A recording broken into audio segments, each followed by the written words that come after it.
le doryphore, ce petit coléoptère que nous avons trouvé ici, au parc de la Halette, à Anu. Un tout petit parc communal qui ne paye a priori pas tellement de mine, mais où nous avons déjà trouvé pas mal de choses intéressantes, comme notre petit polypore, le champignon arboricole que j'avais nommé le champigoutte, mais également les chrysomèles de l'Aulne.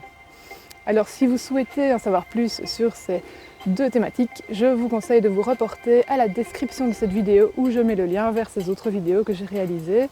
Je suis documentaire amateur, je ne sais pas comment je peux me nommer parce que c'est vrai que ça fait très peu de temps que je fais cela, mais c'est avec beaucoup de plaisir que je prends des photos, des vidéos, que j'essaie de m'améliorer et de transmettre tout ça à vous tous pour que vous puissiez en profiter également.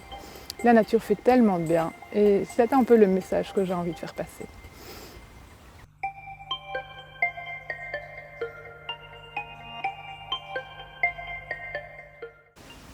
C'est l'automne, les feuilles des arbres prennent des couleurs somptueuses. Elles commencent aussi à tomber nettement. Et nous allons nous intéresser à qui est ce petit doryphore. Le doryphore est un insecte de l'ordre des coléoptères. Il fait partie de la famille des Chrysomélidae. Et oui, comme notre chrysomèle de l'Aulne. On reconnaît le doryphore à ses élytres, qui possèdent 10 bandes noires. Sa tête et l'avant de son thorax sont orangés. Ces couleurs vives ont pour fonction de mettre en garde les adversaires contre sa potentielle toxicité. Le doryphore est phytophage. Cela veut dire qu'il ne mange que des végétaux. Il est même oligophage, car il est exclusif. Il ne mange que certains végétaux, les solanacées. Parmi les solanacées, on retrouve la très célèbre pomme de terre, très appréciée pour les frites en Belgique notamment, mais également les aubergines, les plants de tomates et toute une série d'autres plantes sauvages aux noms farfelus. Les doryphores mesurent à peu près 1 cm. Il y a peu de différence entre le mâle et la femelle. Cette différence se marque uniquement chez le mâle au niveau de la dernière sternie de son abdomen où il y a un petit renfoncement. Nous pouvons voir ici que le doryphore que nous avons trouvé est bien une femelle. Salut cocotte! Dis-moi, ils sont à toi ces petits œufs jaunes judicieusement placés sous les feuilles?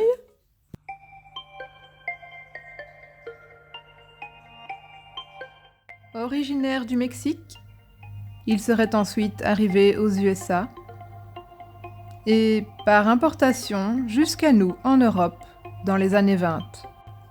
Dans ses milieux d'origine, il a de nombreux adversaires. Mais chez nous, il est bien plus tranquille, peut-être un peu trop. Il est capable de se déplacer sur ses pattes mais également avec ses ailes sur des centaines de kilomètres parfois. Et notre doryphore est vraiment plein de ressources, car il est même capable de traverser les eaux. On l'aurait vu voguer sur des cours d'eau, des lacs, voire même des mers, sur des corps flottants parfois, ou tout simplement à la surface de l'eau, car il ne s'enfonce pas grâce à ses pattes. C'est ainsi qu'il n'aurait fait qu'une bouchée de la traversée de la Manche et qu'il se serait payé un petit voyage de la Pologne jusqu'en Suède. Il est attiré par l'odeur émise par les plantes pommes de terre, mais également par les phéromones de ses congénères. Et si on s'intéressait maintenant à son cycle de vie?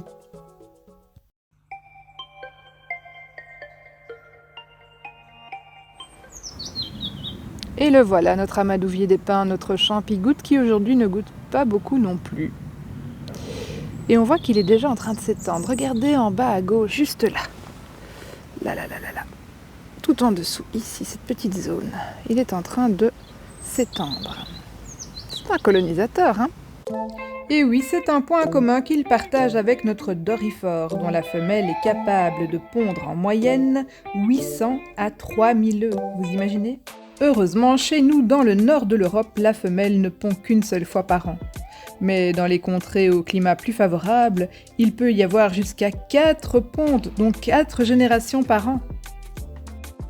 Les œufs vont éclore après 10 ou 15 jours.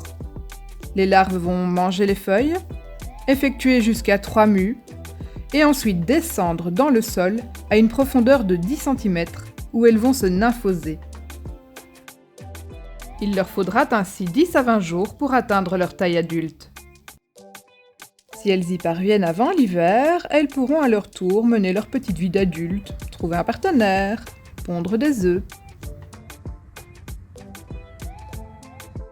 Mais dès que l'hiver arrive, elles entrent en diapause. C'est-à-dire qu'elles vont s'enfoncer dans le sol à une profondeur de 30 à 40 cm cette fois pour y passer l'hiver. Et lors de cette hibernation, elles vont ralentir l'intensité de leur métabolisme. Après l'hiver, leur taux de survie est autour de 60%. Il faut savoir qu'une fois implantés dans nos potagers, il est vraiment très difficile de s'en défaire, car ils n'ont que très peu de prédateurs dans nos régions. Et dès que l'on fait des recherches à son sujet, cela ne parle que de cela. Comment s'en défaire? Et pour cause, plus ils vont manger les feuilles du plant de pommes de terre et moins le nombre de pommes de terre produits sera élevé.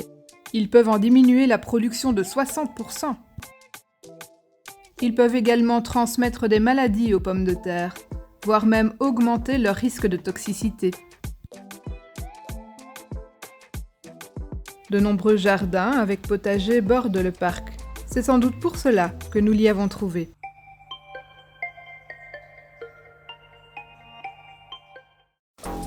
Il a même été reconnu comme nuisible et en France, c'est du devoir des jardiniers de s'en débarrasser quand ils le rencontrent.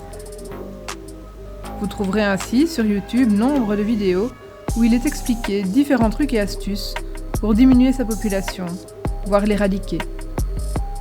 Certains sont plus écologiques que d'autres, respectent mieux l'environnement que d'autres. À vous de faire votre popote. Pour ma part, impossible de lui faire du mal, il est bien trop joli.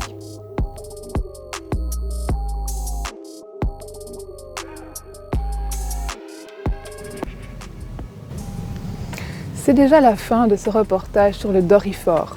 J'espère que cela vous aura plu, que vous aurez appris des choses et que cela vous aura donné envie d'en parler à d'autres, de partager cela. Le savoir, c'est fait pour être partagé. Si cette vidéo vous a plu, vous pouvez me soutenir en likant cette vidéo, mais également en vous abonnant à ma chaîne. Cela me permettra d'être mieux référencé et de pouvoir ainsi aussi faire profiter un maximum d'amoureux de la nature des petits reportages que je fais. Nous nous reverrons dans une prochaine vidéo pour parler d'une araignée très intéressante. Elle peut faire peur, mais en fait elle était tellement adorable que je me suis même surprise à lui faire une petite doulousse. Cette araignée s'appelle l'épère des fissures. Elle porte plusieurs noms et elle a plein de petits mystères que nous allons découvrir ensemble. Je ne vous en dis pas plus. À la prochaine fois. À bientôt.